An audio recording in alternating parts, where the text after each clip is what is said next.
Hello, I'm William Cooper, and you're listening to the Hour of the Time, brought to you by Swiss America Trading. Well, some of you may know this already, but WWCR, the station that the Hour of the Time is normally broadcast over, was burned to the ground at about 2 a.m. Central Standard Time, Sunday morning, April 4th. There were only two people in the station at the time of the fire, a female employee and a local minister who was broadcasting a show from the station at that time. Now, arson is suspected, strongly suspected, I might add, simply because of several curious coincidences, if you can call them that. We don't believe that they are coincidences. Number one, the building went up in a conflagration. In other words, there weren't any smoking wires. There was no smell of smoke anywhere. It didn't sputter and spud. It didn't start in a corner and slowly burn through the building. The whole building went up in a conflagration, which is extremely unusual unless fires are set in several places. Also, the sprinkler system, which is gravity-fed from a very large holding tank, did not activate. I repeat, the sprinkler system did not activate. Also, something else happened that is more than just curious. Several of the local television stations had reporters with TV cameras on the scene before the fire department ever arrived, which seems to indicate that they were tipped off or had some prior knowledge that the fire was either in progress or was going to be set. No one will admit or acknowledge their prior knowledge. No one will tell us how they knew that the building was on fire in order for them to arrive before the fire department. But be that as it may, this show, because of that fire, was no longer able to broadcast worldwide as it had been doing for some time. And we have lost a lot of our listening audience out there. So if those of you who are listening can spread the word and let those who cannot listen know what is happening, that will give them some peace of mind. Now, I'm not a radio person, and you all know that. This is a tool that helps me educate the people of the world into what's coming in the future if we don't all wake up and become responsible and change it for the better. But our sponsor, Swiss America Trading, didn't want to lose their sponsorship of this show. Now, they care about what this show does. They care about the information that's being put out on this show. They believe in what I am doing. They believe in the Hour of the Time. When our friends at Swiss America Trading heard about the fire, they didn't desert us as most sponsors would and go looking for somebody else on some other radio show to sponsor. They went right to work finding us another place to broadcast. And within a matter of hours, folks, a new station was found, the one that you're listening to now, WRNO 7.395. Thus making it possible for this program to continue to get the truth out to the people of the world. The people at Swiss America Trading stand behind this program, and I want you to stand behind them. Swiss America Trading deals in protecting their clients through non-confiscatable, non-reportable hard assets. Now, you've heard me inform you about the trouble this country is in, both politically and financially, and the time to act is now. Not later, when it's too late. Not later, when you can look in the mirror and say, boy, was I dumb for not taking care of business when I had a chance.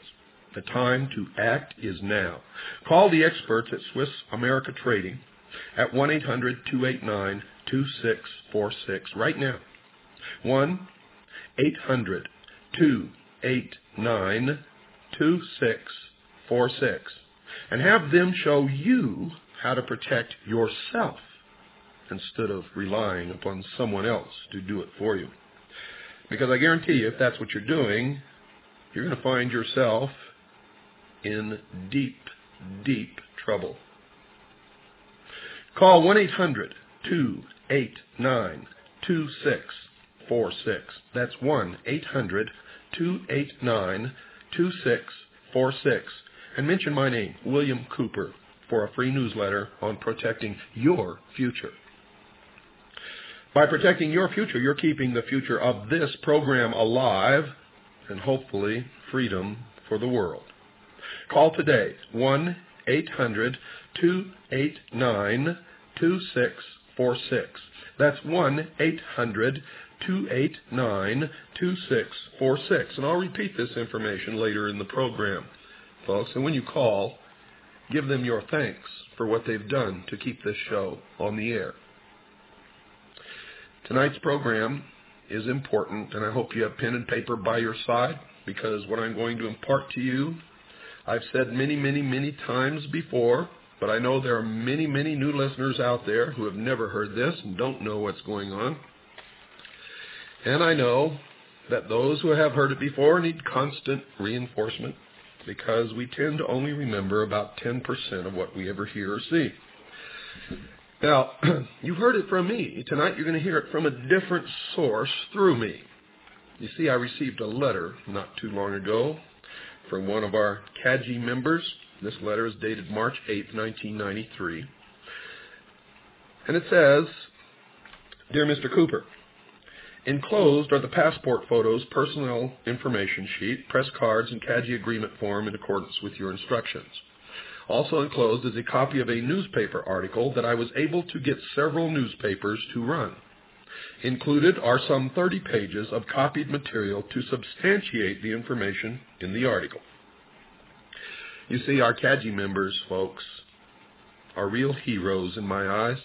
They're out there constantly digging and working to dig up facts, figures, and references and documentation that we use to bring you the truth of what's happening in the world, the truth that you're never shown on network TV, that you're never shown in the establishment television, that you never hear on establishment radio or in the print media.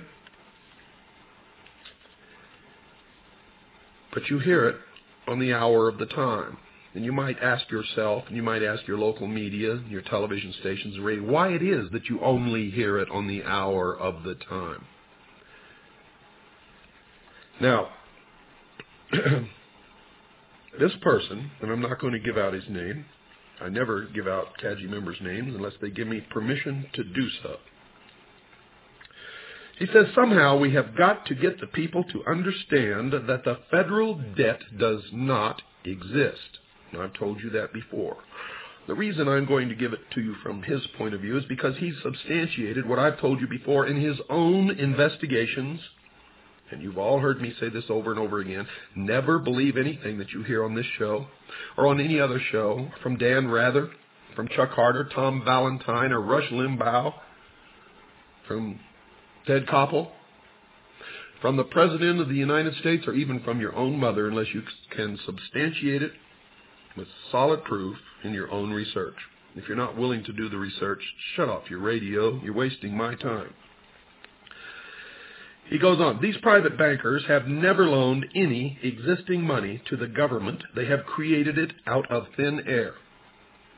Perhaps this realization, once it soaks into the consciousness of enough Americans, can lead to the level of active participation needed to restore morality and sanity to our government. Although I had taught economics and I better not give that out because it might tend to identify him. Although I had taught economics for several years and was certainly aware of the money-creating role of the Federal Reserve, I didn't really understand the truth and consequences of the conspiracy until 1988. I resigned effective December 1988 and have spent all of my time since researching the truth regarding the monetary hoax perpetrated on the citizens of the United States. When one first begins to grasp the magnitude of the hoax, denial sets in. And I know that many of you out there listening are already doing that. He goes on, after all, how could the leaders of the United States have been taken in by such a ploy? Well, some out of ignorance and some out of greed. The reality, folks, is that a relatively small group of malevolent individuals have taken control of all gold and silver reserves of the United States and most other tangible wealth and left the citizens holding worthless pieces of paper or tokens worth less than 3% of their face value. The information contained in these enclosures is true and is sufficient to allow one to realize the following. Number one, the Federal Reserve creates money out of thin air to buy government bonds from the United States Treasury. They have never actually loaned any existing funds to the government. This being true, it is obvious that the citizens of the United States do not owe the owners of the Federal Reserve System. Rather, the owners of the Federal Reserve owe the citizens of the United States not only the unearned interest they have received since 1913, but also must return to the U.S. Treasury all of the gold and silver they have taken. The only portion of the national debt that is valid is for those government bonds purchased by individuals and organizations that do not have money-creating authority. 2. The Federal Reserve System is unconstitutional, and so is the fiat money issued by the system. 3. Majority stock of the Federal Reserve System is owned by foreign interest, and this has always been so. The United States government owns zero stock in the system. 4. Although the creation of the Federal Reserve System was supposed to stabilize money supply and prevent further panics, this has not been the case. The U.S. economy has experienced not only the Great Depression, but several other major recessions, including this one, folks, that destroyed many businesses and property owners, all caused by intended contractions of the money supply. At other times, the Federal Reserves greatly expanded money supply to purposely increase inflation, thus transferring wealth from the citizens to themselves. As an example, between 1964 and 1988, real gross national product increased 102%, while money supply increased 388%. And any increase of money supply over gross national product growth is pure inflation. 5. The huge sums of unearned interest the owners of the Federal Reserve System have received has been used to subjugate millions of peoples around the world under corrupt dictatorships, most of them communist. 6. The Federal Reserve System has actually taken ownership and possession of all the gold and silver formerly owned by the United States Treasury. 7. Since the existing money supply system uses only instruments of debt, and only the Federal Reserve System issues those instruments, it is literally impossible for the United States to pay off its imaginary debt. For example, as of March 1992, total deposits in all United States banks was $2.546 trillion, and total currency in circulation was $0.284 trillion, for a total deposits and currency of $2.830 trillion. The total imaginary federal debt as of fiscal year 91 was $3.502 trillion. The absurdity of the situation is readily apparent. There isn't enough money available to pay off the imaginary federal debt. And since the only way to obtain more money is to borrow it, obviously the government can never pay its imaginary debt under the existing system. If we add the $796 billion of consumer debt and the $346 billion state debt to the imaginary federal debt, one can see that the system is near collapse and will collapse soon unless the government restores a lawful and sane monetary system. It is indeed a pitiful sight to see United States congressmen, monetary officials, economists, and spokesmen for the president continue the deception that has almost destroyed the United States of America. To see these officials talk about tax increases and cutbacks in government programs for citizens in need of assistance, using the excuse of the federal debt, is an abomination, and it's a barefaced lie. I hope you have the time to study the enclosed material. There is a tremendous amount of additional information available and more being published. Americans must awaken to the reality of the monetary hoax and demand repeal of the 1913 Federal Reserve Act. Then reinstitution of a constitutional monetary system must be effected. Any assistance you can provide to assist in the exposure of the monetary hoax is appreciated. Thanks a lot. Sincerely, W.S. Now, folks, I've done many programs on the Federal Reserve and on the IRS, and I've told you what it is and what it does, and how the IRS operates as a collection agency for the Federal Reserve, and that neither one of them are agencies of the United States government, etc., etc., etc.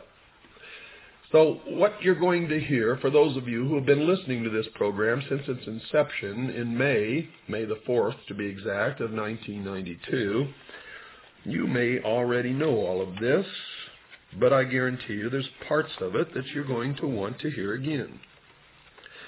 You're going to hear it from W.S.'s point of view. A CAGI member who has gone and dug it out for himself. He didn't rely upon me to tell him the truth. He went out and found the truth, and you can do the same thing. This article was printed in the Daily American Republic, Poplar Bluff, Missouri, Monday, February the 22nd, 1993, on page 4. And it's entitled, Be Our Guest. The Daily American Republic welcomes responsible viewpoints of current interest on issues affecting Poplar Bluff and surrounding communities. The DAR reserves the right to choose or reject submissions as it deems appropriate. Now, DAR in this instance means Daily American Republic and not the Daughters of the American Revolution, as some of you may erroneously believe. The article is entitled, Americans Should Know Truth About Deficit. Editor's note. W.S. taught economics before resigning in 1988. Since then, he has spent all his time researching the truth regarding the monetary hoax perpetrated on the citizens of the United States. And this is the text of the article. Listen closely, ladies and gentlemen, dear listeners. Quote, It is time for the leaders of the United States government to tell the people the truth about the deficits and the federal debt. The truth must be revealed to the people and corrective measures taken to repeal what then Congressman Charles Lindbergh called the worst legislative crime of the ages. This truth is so incredible that perhaps the best way to grasp the reality of it is to review some congressional testimony. Eustace Mullins, in Secrets of the Federal Reserve, states that, quote, on September 30th, 1941, before the same committee, the House Committee on Banking and Currency, Governor Eccles of the Federal Reserve was asked by Representative Patman, how did you get the money to buy those $2 billion worth of government securities in 1933? Eccles, we created it. Mr. Patman, out of what? Eccles, out of the right to issue credit money.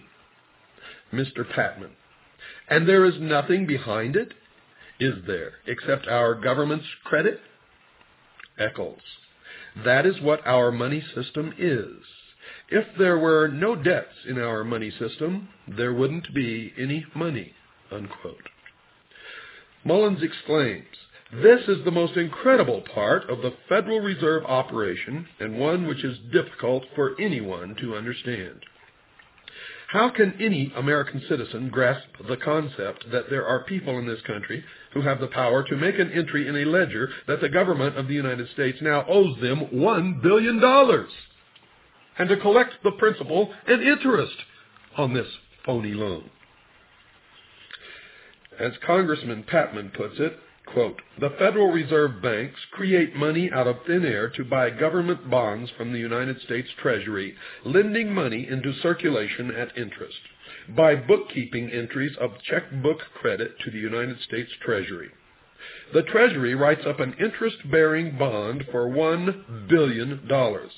The Federal Reserve gives the Treasury a $1 billion credit for the bond and has created out of nothing a $1 billion debt which the American people are obligated to pay with interest, unquote. That is taken from Money Facts, House Banking and Currency Committee, 1964, page number 9, and anybody out there can look it up. To continue. Congressman Louis T. McFadden, in a speech before Congress on Friday, June 10, 1932, stated this, quote, Mr. Chairman, we have in this country one of the most corrupt institutions the world has ever known. I refer to the Federal Reserve Board and the Federal Reserve Banks. Some people think the Federal Reserve Banks are United States government institutions. They are not government institutions. They are private credit monopolies which prey upon the people of the United States for the benefit of themselves and their foreign customers. Those 12 private credit monopolies were deceitfully and disloyally foisted upon this country by bankers who came here from Europe and who repaid us for our hospitality by undermining our American institutions, unquote. Merrill Jenkins states in his book, called Money, the Greatest Hoax on Earth, quote, it is not who is perpetrating the evil that matters. What really matters is the abolishment of the evil so that it is not being perpetrated, unquote. The truth about the federal debt is clearly revealed in the previous statements. The Federal Reserve creates money out of thin air to buy government bonds from the United States Treasury. This private corporation has never actually loaned any existing funds to the government. Only the relatively insignificant portion of the debt resulting from the purchase of government bonds by individuals and organizations that do not have money-creating authority is valid. In 1980, interest paid on the imaginary federal debt was $74.9 billion, or 12.7% of the budget. In 1991, interest paid increased to $286 billion, or 21.6% of the budget. If Congress and the administration really want to reduce the deficit, simply remove interest on the imaginary federal debt from the budget. In fact, with interest removed from the federal budget, you will find that in 1987 and in every year since, a surplus exists. Edwin Vieira, Jr., in Pieces of Eight, a study in constitutional law, states on page 359, quote, any attempt to amend the nation's monetary system in the direction of constitutional ends, therefore, must ruthlessly expose, categorically repudiate, and absolutely extirpate the monetary usurpations and tyranny that Congress and the executive have perpetrated and the judiciary has condoned during the last half-century, unquote. The solution to the problem of the deficit and many other ills of our nation is the repeal of the 1913 Federal Reserve Act and reinstitution of a constitutional monetary system. I'll bet that woke you up, didn't it? Now, as I said, if you've listened to this program since its inception, some of you already know most of this. But tonight, you're hearing it from a different point of view, and you're going to hear some things that you haven't heard on this show before, because I'm going to be reading to you from some documented sources that you can go look up yourself and validate exactly what you're hearing here tonight. You see, folks, we're never going to save the Constitution, never going to save the Bill of Rights. We're never going to save this country, and we're never going to save ourselves until we stop the greatest theft that's ever been committed in the history of the world. For they are who are pulling the strings that make us all dance whenever they want us to dance. They are the active arm of the secret societies. They are the primary method of controlling the nation and the sheeple. And most of you out there are sheeple. And if it makes you angry to hear me say that, that is confirmation that it is true. For those who are not sheeple know who they are and would never be angry at the statement because they know it's not meant for them. If it makes you angry, you are one of the sheeple, one of the people who cannot or will not use your intelligence, and thus are nothing more than puppets on the end of a string. And every time the string is pulled, you will dance, and you will dance to the tune that is played by the puppet master, and you will dance in the direction that he or she wishes you to dance. And that is fact. Now, folks, make sure that you understand the intent of this program is to wake you up, to save you, to save all of us. Hopefully, to preserve freedom for the world, for we're headed into a new world order, a totalitarian socialist government where we will all be slaves.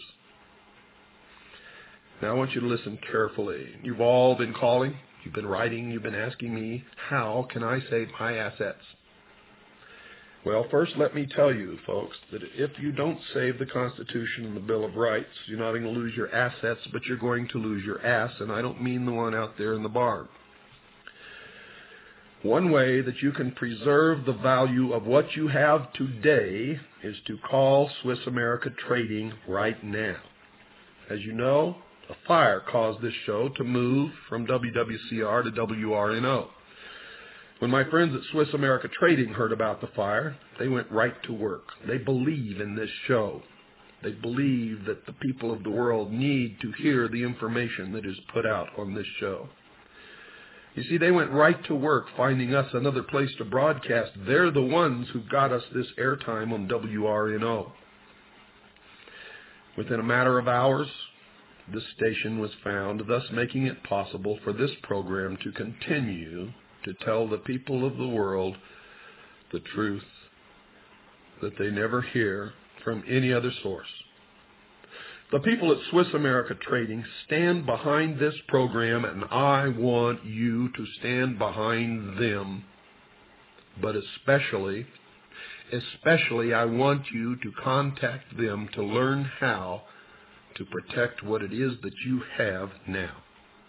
The longer you wait, the less you're going to have to protect. Because inflation destroys what you own. It takes away, it robs you. And while we're in a depression now, the ultimate end of a depression is inflation. Swiss America Trading deals in protecting their clients through non-confiscatable, non-reportable hard assets. You've heard me inform you about the trouble this country is in, both politically and financially. And the time to act is now. Now, not later when it's too late. Call the experts at Swiss America Trading at 1-800-289-2646. That's 1-800-289-2646, and have them show you how to protect yourself. Call 1-800-289-2646 and mention my name, William Cooper, for a free newsletter on protecting your future. For by protecting your future, you're keeping the future of this program alive, and I hope freedom for the world. Call today, 1-800-289-2646. Don't go away, folks. We've got to take a break. I'll be right back after this very short pause. That didn't take long, now did it. Folks, if you followed my broadcast for any length of time, you know I have been bringing you news of the world without sponsorship. In part, I have been leery of allowing just any corporation to buy time on my show. I'm proud to announce a new alliance. Swiss America Trading Corporation and myself are committed to preparing my listening audience for the upcoming economic trauma. For over 11 years, Swiss America has been supplying over 10,000 clients with hard assets and constant information on how best to protect their assets. For a limited time, interested listeners can receive a complimentary newsletter if you mention my name, William Cooper, and ask for the information on protecting your future. Call 1-800-289-2646 and invest the time it takes to read one of the most important publications of our times. Call 1-800-289-2646 and do it right now. Folks, what I'm going to give you now comes from collective speeches of Congressman Louis T. McFadden as compiled from the Congressional Record. From Emissary Publications, their number is 503-824-2050. That's 503-824-2050. I'll read it one more time. Area code 503-824-2050. The name is Emissary Publications. The title is Collective Speeches of Congressman Louis T. McFadden as compiled from the Congressional Record. Their address is 9205 Southeast Clackamas Road, number 1776, Clackamas, Oregon, 97015. Call them and ask them for a free catalog because they have an awful lot of information there that you're going to want to purchase and read, and their prices are very reasonable. Now, this is from Chapter 16, entitled The Treacherous and Disloyal Conduct of the Federal Reserve Board and the Federal Reserve Banks, and this speech was given on Friday, June 10th, 1932. Now, you can look this up in the Congressional Record. You don't have to go to Emissary Publications to get this, but in the Congressional Record, you have to go through years and years and days of text of the Congressional Record where they have compiled all the speeches into one booklet. This is what it says in here. Now listen very carefully. Mr. Chairman, we have in this country one of the most corrupt institutions the world has ever known. I refer to the Federal Reserve Board and the Federal Reserve Banks. The Federal Reserve Board, a government board, has cheated the government of the United States and the people of the United States out of enough money to pay the national debt. The depredations and the iniquities of the Federal Reserve Board and the Federal Reserve Banks acting together have cost this country enough money to pay the national debt several times over. This evil institution has impoverished and ruined the people of the United States, has bankrupted itself, and has practically bankrupted our government. It has done this through the defects of the law under which it operates, through the maladministration of that law by the Federal Reserve Board, and through the corrupt practices of the moneyed vultures who control it. Some people think the Federal Reserve Banks are United States government institutions. They are not government institutions. They are private credit monopolies which prey upon the people of the United States for the benefit of themselves and their foreign customers. Foreign and domestic speculators and swindlers and rich and predatory moneylenders. In that dark crew of financial pirates, there are those who would cut a man's throat to get $1 out of his pocket. There are those who send money into states to buy votes to control our legislation. And there are those who maintain an international propaganda for the purpose of deceiving us and of wheedling us into the granting of new concessions which will permit them to cover up their past misdeeds and set again in motion their gigantic train of crime. Those 12 private credit monopolies were deceitfully and disloyally foisted upon this country by bankers who came here from Europe and who repaid us for our hospitality by undermining our American institutions. Those bankers took money out of this country to finance Japan in a war against Russia. They created a reign of terror in Russia with our money in order to help that war along. They instigated the separate peace between Germany and Russia and thus drove a wedge between the Allies in the World War. They financed Trotsky's mass meetings of discontent and rebellion in New York. They paid Trotsky's passage from New York to Russia so that he might assist in the destruction of the Russian Empire. They fomented and instigated the Russian Revolution, and they placed a large fund of American dollars at Trotsky's disposal in one of their branch banks in Sweden, so that through him Russian homes might be thoroughly broken up and Russian children flung far and wide from their natural protectors. They have since begun the breaking up of American homes and the dispersal of American children. It has been said that President Wilson was deceived by the attentions of these bankers and by the philanthropic poses they assumed. It has been said that when he discovered the manner in which he had been misled by Colonel House, he turned against that busybody, that holy monk of the financial empire, and showed him the door. He had the grace to do that, and in my opinion, he deserves great credit for it.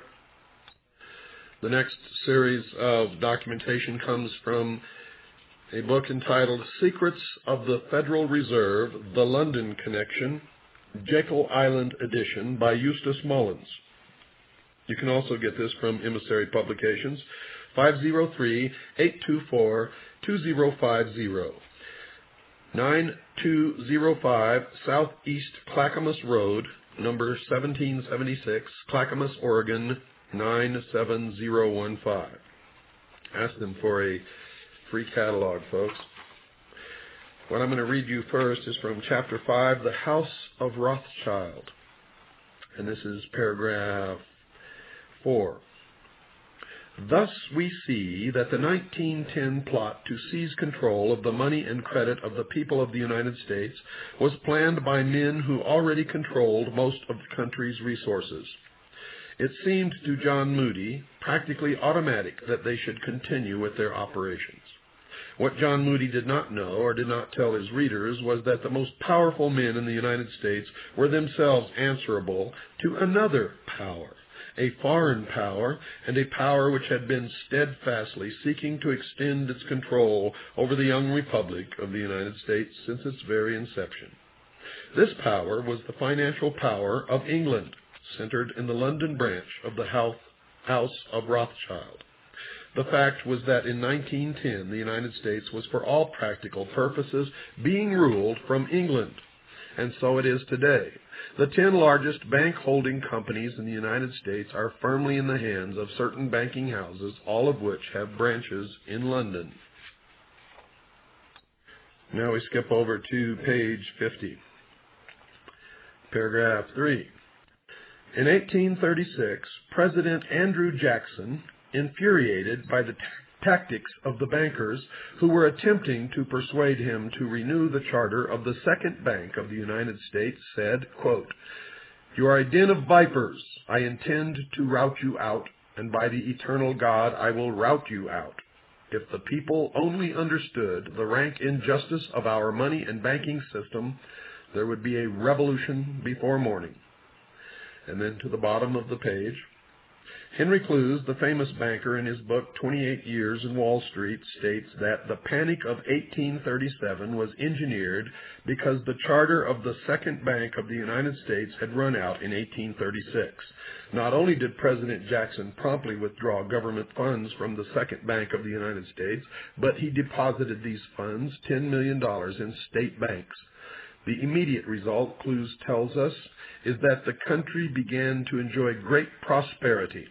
This sudden flow of cash caused an immediate expansion of the national economy, and the government paid off the entire national debt, leaving a surplus of $50 million in the Treasury, a huge, tremendous, unbelievable fortune in those days, folks. The European financiers had the answer to this situation. Clews further states, the Panic of 1837 was aggravated by the Bank of England when it in one day threw out all the paper connected with the United States, unquote. And later, one of the high water marks of the successful Rothschild Peabody Morgan business venture was the Panic of 1857. It had been 20 years since the Panic of 1837. Its lessons had been forgotten by hordes of eager investors who were anxious to invest the profits of a developing America. It was time to fleece them again. The stock market operates like a wave washing up on the beach. It sweeps with it many minuscule creatures who derive all of their life support from the oxygen and water of the wave. They coast along at the crest of the tide of prosperity. Suddenly the wave, having reached the high water mark on the beach, recedes, leaving all of the creatures gasping on the sand. Another wave may come in time to save them, but in all likelihood it will not come as far, and some of the sea creatures are doomed. In the same manner, waves of prosperity, fed by newly created money through an artificial contraction of credit, recedes, leaving those it had borne high to gasp and die without hope of salvation, unquote. And folks, that is what is happening now. To continue over on page 53, LaRouche tells us that on February 5, 1891, a secret association known as the Round Table Group was formed in London by Cecil Rhodes, his banker, Lord Rothschild, the Rothschild in-law, Lord Rosebery, and Lord Curzon. He states that in the United States, the Round Table was represented by the Morgan Group. Dr. Carroll Quigley refers to this group as, quote, the British American Secret Society, unquote, in Tragedy and Hope, stating that, quote, the chief backbone of this organization grew up along the already existing financial cooperation running from the Morgan Bank in New York to a group of international financiers in London led by Lazard Brothers in 1901, unquote. William Guy Carr in Pawns in the Game states that, quote, in 1899, J.P. Morgan and Drexel went to England to attend the International Bankers' Convention. When they returned, J.P. Morgan had been appointed head representative of the Rothschild interests in the United States. As the result of the London Conference, J.P. Morgan and Company of New York, Drexel and Company of Philadelphia, Grenfell and Company of London, and Morgan Harrissy of Paris, M.M. Warburg Company of Germany and America, and the House of Rothschild were all affiliated. Apparently unaware of the Peabody connection with the Rothschilds and the fact that the Morgans had always been affiliated with the House of Rothschild, Carr supposed that he had uncovered this relationship as of 1899, when in fact it went back to 1835. And folks, I'm going to interrupt here and interject that it goes all the way back to the Knights Templar before their destruction or supposed destruction in 1307. For the international bankers are the Knights Templars. We continue now. After World War I, the Round Table became known as the Council on Foreign Relations in the United States and the Royal Institute of International Affairs in London. The leading government officials of both England and the United States were chosen from its members. In the 1960s, as growing attention centered on the surreptitious governmental activities of the Council on Foreign Relations, subsidiary groups known as the Trilateral Commission and others representing the identical financial interests began operations, with the more important officials such as Robert Russa being members of all three groups.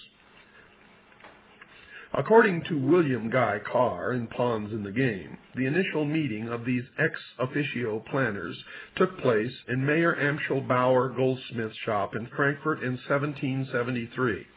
Bauer, who adopted the name of Rothschild, or Red Shield, from the red shield which he hung over his door to advertise his business — the red shield today is the official coat of arms of the city of Frankfurt — was only 30 years of age when he invited 12 other wealthy and influential men to meet him in Frankfurt.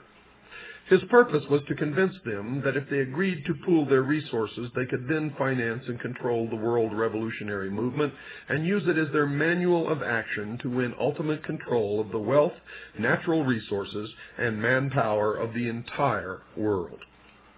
This agreement reached, Meyer unfolded his revolutionary plan.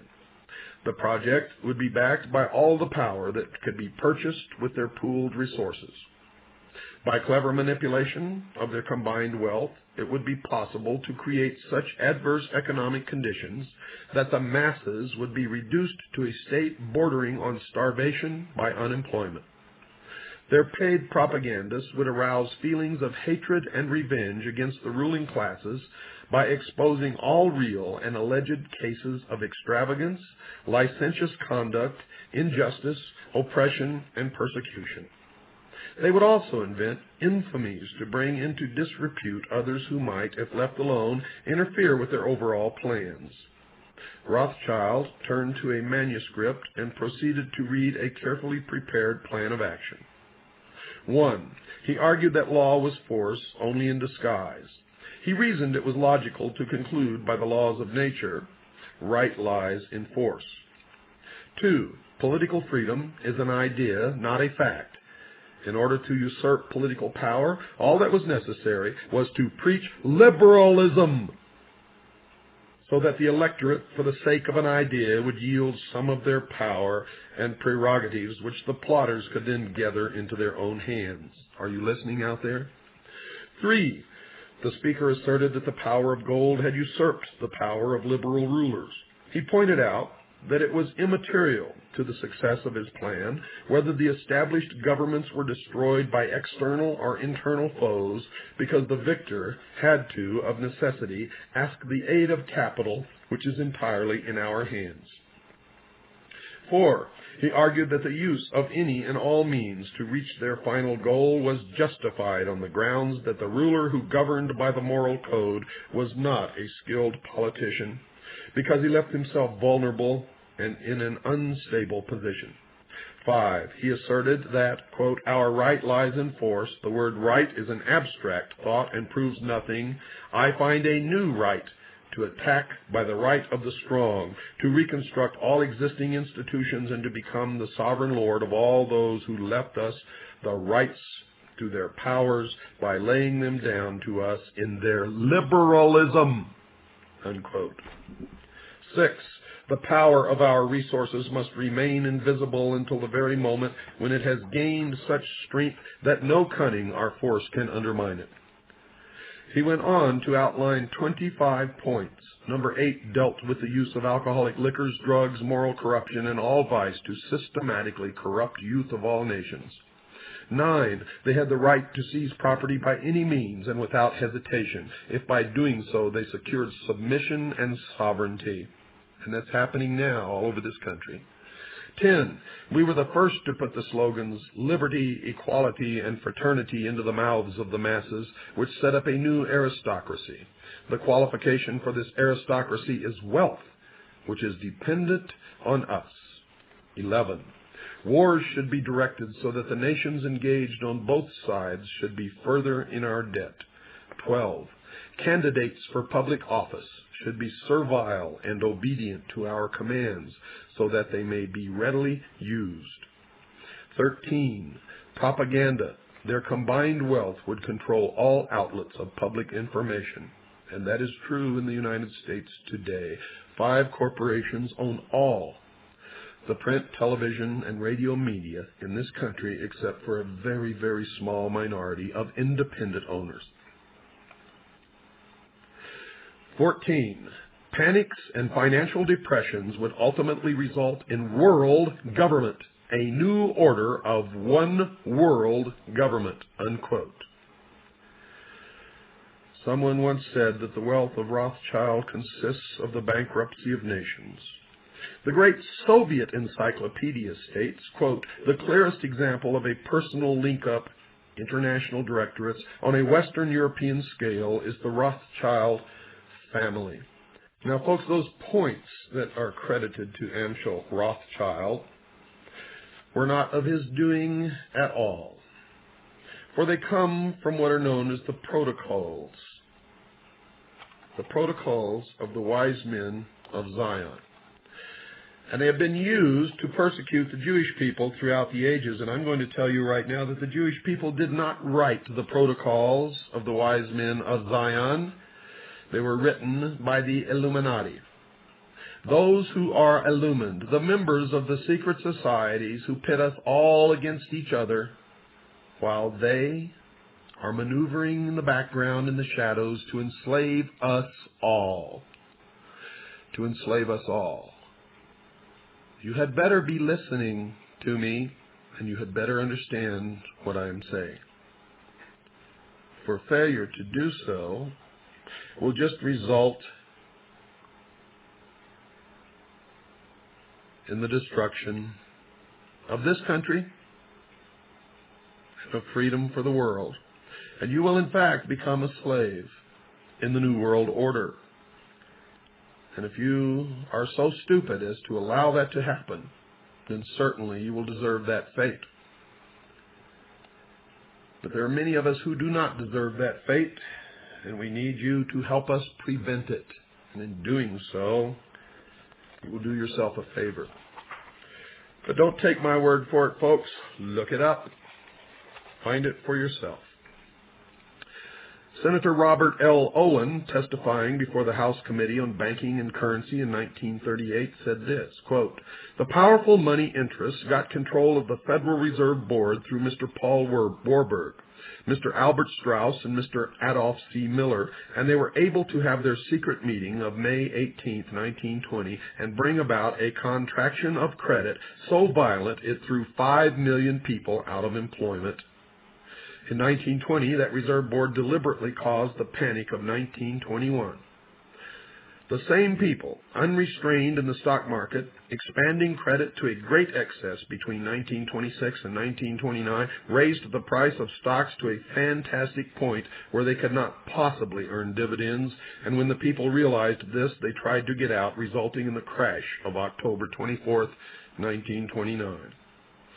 Governor W.P.G. Harding of the Federal Reserve Board testified in 1921 that, quote, the Federal Reserve Bank is an institution owned by the stockholding member banks. The government has not a dollar's worth of stock in it, unquote. Are you listening? Do you care?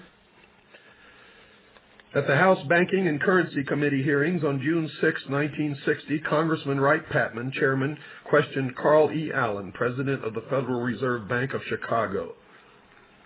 Patman: now, Mr. Allen, when the Federal Reserve Open Market Committee buys $1 million bond, you create the money on the credit of the nation to pay for that bond, don't you? Allen: that is correct. Patman: and the credit of the nation is represented by Federal Reserve notes in that case, isn't it? If the banks want the actual money, you give Federal Reserve notes in payment, don't you? Allen: that could be done, but nobody wants the Federal Reserve notes. Patman: nobody wants them because the banks would rather have the credit as reserves.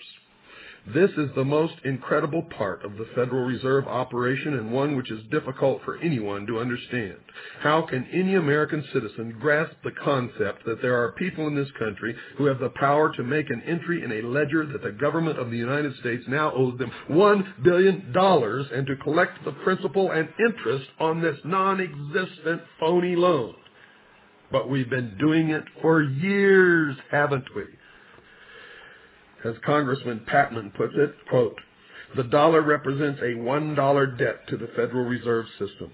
The Federal Reserve banks create money out of thin air to buy government bonds from the United States Treasury, lending money into circulation at interest by bookkeeping entries of checkbook credit to the United States Treasury.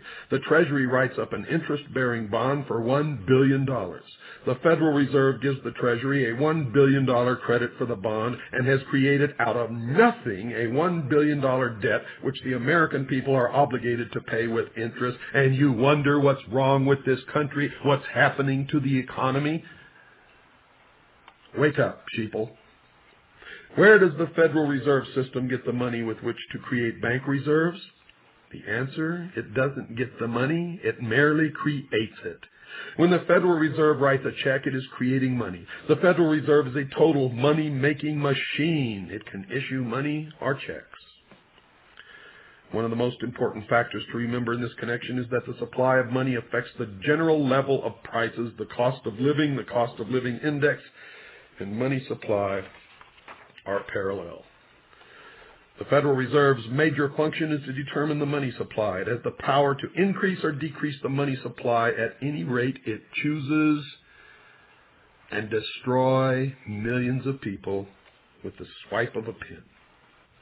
On September 30th, 1941, before the same committee, Governor Eccles was asked by Representative Patman, "How did you get the money to buy those $2 billion worth of government securities in 1933? Eccles, "We created it." Mr. Patman, "Out of what?" Eccles, "Out of the right to issue credit money." Mr. Patman, "And there is nothing behind it, is there, except our government's credit?" Eccles, "That is what our money system is. If there were no debts in our money system, there wouldn't be any money."